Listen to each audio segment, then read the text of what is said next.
Hi everyone. So I am here. It's been a while. Um, so just update what's been going on with me. Um, I have finally been approved for the panniculectomy, skin removal surgery. So this is something that this is like a really big deal for most bariatric patients. Okay, so this is pretty much like the next big accomplishment next to meeting your weight goal. So, um it was a process, one, a long process. It was like a year, but it seems really, really long. So, a lot of people have been asking what I did to get approved via my insurance. So, and a lot of people are like, well, what is a panniculectomy? Panniculectomy is pretty much like a tummy tuck. This is a tummy tuck with just removing the skin, no muscle repair. So, tummy tuck is a abdominoplasty where they kind of remove the skin and then they tighten your muscles. Now, the insurance will only cover a panniculectomy, which is the skin removal. Y'all probably tired of me saying panniculectomy, but that's what it's called. But anyways, okay. So yes, it was a fight. Like I said, you have to go through so much. One, you have to in order to get a referral from your doctor, whomever your weight loss doctor is. Um, One, you have to have sustained a certain amount of weight loss or sustain a certain weight for at least between 6 years, 6 months or more. Okay. So, once again, my highest weight was 320 pounds. Um, the most I had my surgery in 2012, March of 2012. The most I lost was probably 60 pounds. All right. I graduated in 2014, December 2014. And upon graduating, well, after graduating, I pretty much gained all of that back with an exception of maybe 10 pounds. Um, so yeah. So that was from 2014 until 2015. In a year, I gained that back. So you have to be very careful about that. Just give you guys a little background story. Know some people might be like, "What? Did you get to the story?" So basically, I just want to give you a background story. So yeah, I pretty much fell off. Was not seeing my doctor. I moved to Wisconsin from Chicago, to work, and that's when I was like, I need to get back to the doctor. So I went back. That's when I learned that I had gained all of that weight back. Okay. Um, Actually, I said I had gained. So it was almost. Gosh, it has to be more than the day of surgery. I went in at 309. Okay, so when yep, so 10 pounds. Yep, I was right because when I went back to the doctor and I weighed in, I was at 299. Okay, and if I'm not mistaken, that is what, 10 pounds. Um, don't quote me. I went to school for communication, so math is not my strong suit. Not just mental, real fast. But okay, yeah, so at that point I was like, okay, I gotta get back on track. So I'm like, well, what about a revision? And like, only revision we can do for a gastric sleeve is the triple bypass. Oh no, I don't want that. So this is pretty much where it's all on me. So I just tried so many things. I tried so many diet fads. I tried weight loss pills. I tried everything, okay? And nothing worked. It would work, but only short term, okay? And with all those diet pills I was trying, like, it was like and it's just money that you're spending because it's really not working. Like you might drop 1 to 2 pounds, but you're not really dropping any real weight. So, that was probably from 2015 up until about 2017. Um, 2018 was the year that I really was like, okay, like because I had dropped down. I was dropping down, so I think I had got down to like maybe 275. And I was like, I got to do like, what is going on? Why is this not coming off? So what I did was I said, okay, I'm going to try keto. So I tried it for a week. I hated it. Okay. I absolutely hated it. But I lost 5 pounds. So I was like, okay, this works. So then what I did was I kind of did a little bit more research into carb counting and all of this. So this is what I did. I just started counting my carbs and watching my portions. And when I started doing that along with intermittent fasting, so basically I stopped eating around 7:30, 8 o'clock, and I don't eat again till about 12, I believe. Um and I was strict with it then. So over that summer, it's like the weight was falling off. It was just like dropping. It was dropping like this. So then I started a new job, which not a new job, but I went from being a teacher's assistant to a teacher. So over that summer, I was really working hard. I was taking summer classes. And then when I started work and I really started going back to see my weight loss doctor, not the surgeon, but the actual doctor who keeps up with your vitals and all of this, I weighed in at like 200 and something. So I'm gonna say when I had started, I might have been at like 260, 250. Um, so yeah, like I was two something. So I had dropped like almost 60 pounds. Just from that sounds really it sounds really rough. But I'm going to say within that 2018, 2019 time frame, within that year, I had then dropped about 60 pounds. Okay.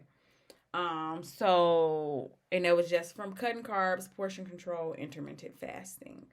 Okay, so then after that, I started setting goals with my doctor. Like, okay, let's maybe do 10 pounds here. Let's do 10 pounds there. And I just like I was killing it. So then finally, once I got to like maybe once I hit 190, that's when my doctor, which when I say that is a big accomplishment, when you get to Wonderland, that is an awesome accomplishment.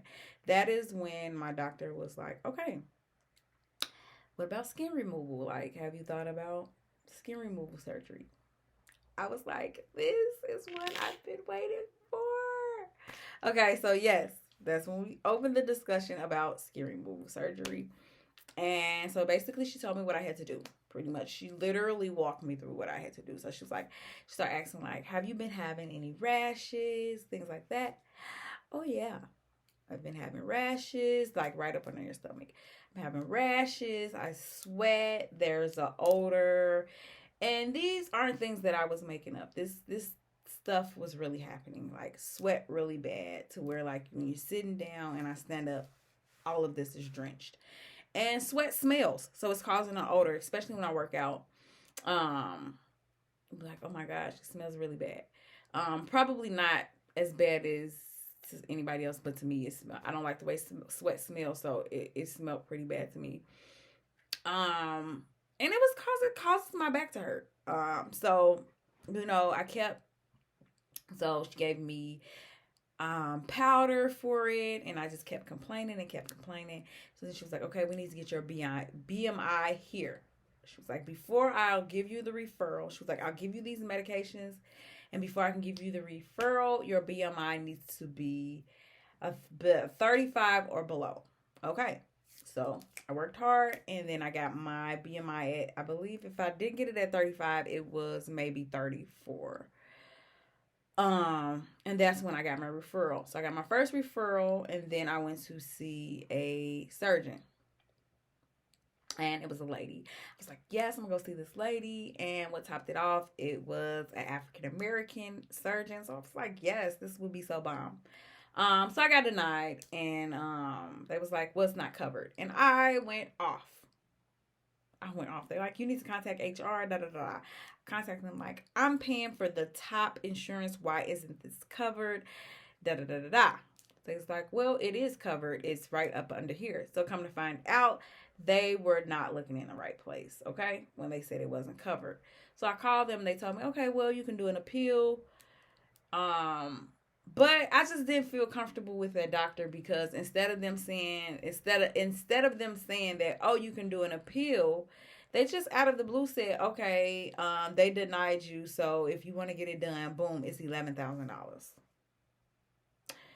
$11,000. I'm like, if I pay for this out of pocket, I could get some new breasts and a tummy tuck, okay, for $11,000. So no, I just didn't like it because it's like they didn't fight for me. So I was like, when I went back to see my doctor, I said, can you put in a referral for another surgeon? Now this surgeon is the same surgeon who did my mother's paniculectomy. My mom had the lap band, probably a year before I had it, so maybe 2011. And she lost a great amount of weight. And now when she went in, when she got approved for hers, she was 215 pounds. So that was like a big difference. But my mom was way heavier than me at the top, so she had way more hanging skin than I did. So that's why they approved her. But she referred me to the same surgeon who did hers, and so I went to him, and he just looked and he's like, "Oh yeah, Daddy ran it down to me," and he said, "We're gonna put this in." And I just felt very confident with him, like, because he was like, "Yeah, we can get this approved, and I can do this and I can do that." Like, yes. So then I put it in, and then I was denied. I was denied. I just was like, so they said they had denied me because lack of evidence. Okay. So I'm like, well, what evidence do you want? So they told me the evidence they needed, and I got all of the evidence. I got every bit of evidence they said. They wanted medical records. They wanted a letter from me. They wanted a letter from my physicians, like my weight loss physician, as well as the surgeon, the provider. So I provided all of that. Okay, medical records show when you start complaining. It shows when you start getting medicine. Everything. It shows everything. So I gave them all of that. Do you know they denied my appeal? So I was livid. Like, you guys denied my appeal. And I just complained to my mom, like, why would they deny it? Like, it's everything is here. So they was like, I can go through my employer and then they can approve it, if they see fit. So what ends up happening is, my mom put in a complaint with my insurance company. Okay. And she pretty much just put the complaint in. I can't remember exactly what she said, but she had them to contact me. So a lady contacted me. Um, a lady contacted me and asked me pretty much what was going on, like what was the issue. So I explained to her like how the process of how I was getting the runarounds. The first time I was denied, they were telling me that I wasn't covered, and then I called HR and found out that I was covered, but they were not looking in the correct place. And then I did it again. They denied me for lack of information.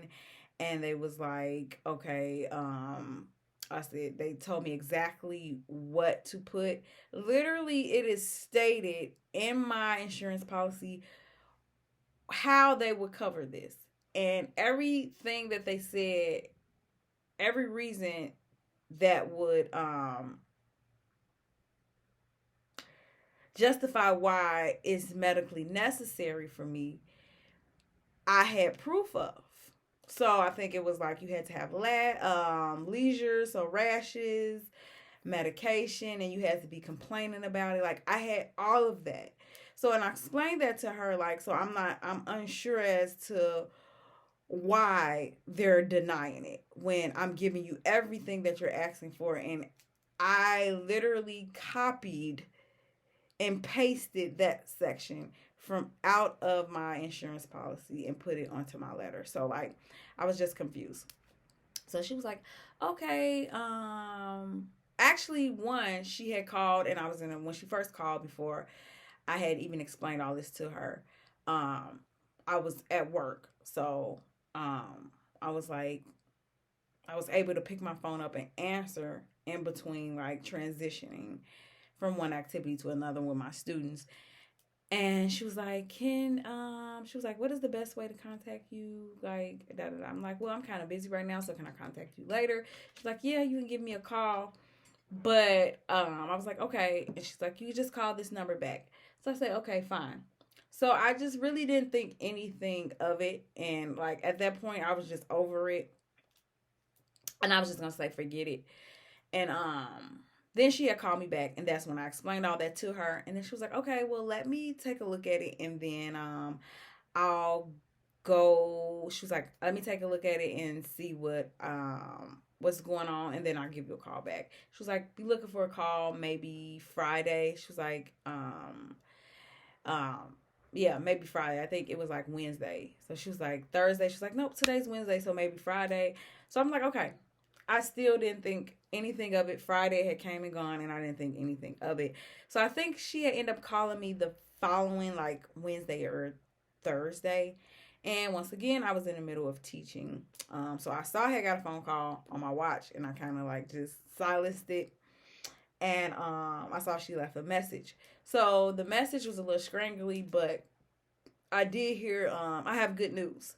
So when she said that, I'm like, oh my God, you have good news. What is the good news? So I saw, like, you know, with an iPhone, you could kind of read the message. So I said, let me call her. And then she called and she said, she's like, I just have good news to let you know that your appeal was overturned and we are going to, your procedure has been approved. So I was like, awesome, great, great, great. All right, so boom, that's done. That's the process I had to do. So I'm just gonna say, if you feel like your insurance company is being unjust, complain. All right, because sometimes they really are being unjust. We spend all this money on health insurance, and they don't want to pay for anything. So yes, go ahead.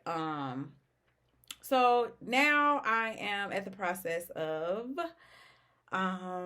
I finally had my first meeting my first appointment where I basically scheduled my date. So my date is December 16th. That is 3 days after my birthday. So no turning up for me.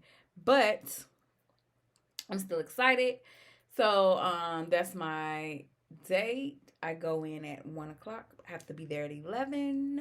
Pray for me because I'm scared, but I'm excited. So yeah, I'm just getting everything together, and like I said, I'm going to kind of walk you guys through all of the stuff that I'm going to get. Like, I've been researching the heck out of things that I need to prepare. So once I get everything together, I'm gonna make a video and show you all everything that I have and what it's going to be used for. So I had my first appointment.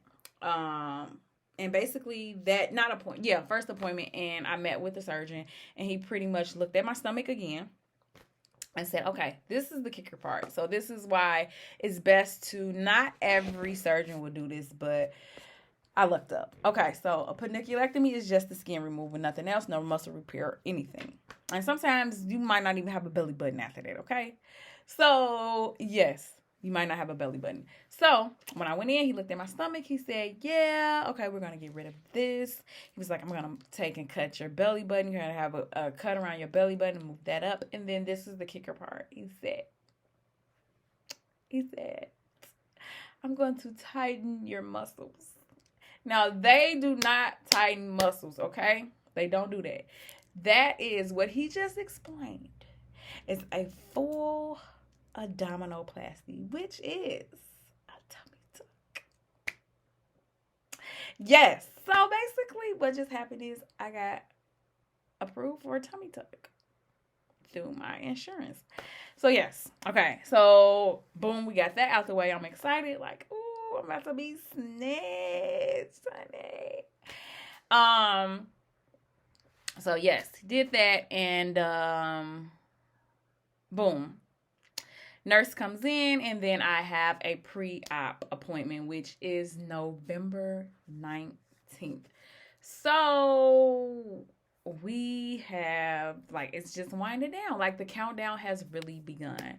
And I'm so excited, but I'm nervous. So at this pre-op appointment, they will give me my medication. They will go over, like, exactly what's going to happen, ask any questions. I ask any questions that I have. Um then I believe I got to sign some papers, some documents and stuff like that, because you always got to sign some documents. Good thing is the nurse sent me over the documents, so I've already read them, and it kind of explains everything, like things that could possibly go wrong and all of that. So yes, that is that. That's where we are with that. So I'm so excited. It was a long process. Actually, this has been a long journey, period, and I'm still working at it. I'm still going to the gym. I have a trainer. I'm working out 3 to 4 times a week. So I went Monday, Tuesday. I took today off, and then I'll go tomorrow and probably Saturday morning. We'll see how we feel. How I feel. I said we. I'll see how I feel. But today I wanted to go to the gym, but my body was aching so bad. So I said, I need to take a rest. But yes, I'm still going hard in the gym. I'm still watching what I eat. I'm getting my water intake in, because that's the most important thing. Taking my supplements. And that's pretty much where I'm at with that. Um, any other questions and ask, I can answer it. But like I said, I'll start taking you guys on the journey with me. And then what's going on after. I'm just going to try to vlog everything, probably starting. I'm going to start with I guess I'll have to start with when I get all my stuff together. But I want to bring you guys along the process of what I'm doing as well. Like, if I can hopefully figure out how to, like, document what I'm doing in the gym. I wish I'm pretty sure I can, but I just feel so awkward video recording myself working out. But I have no problem with doing that if you want to know exactly what I'm doing. Yeah, but that's that. I'm gonna kind of bring you guys along with me and document it. That is all I have. So, like, what they say, like, comment. You ain't gotta share this. Just like and comment. Tell me anything you want to know that I can answer. I will answer it for you. Okay. All right. Bye, guys.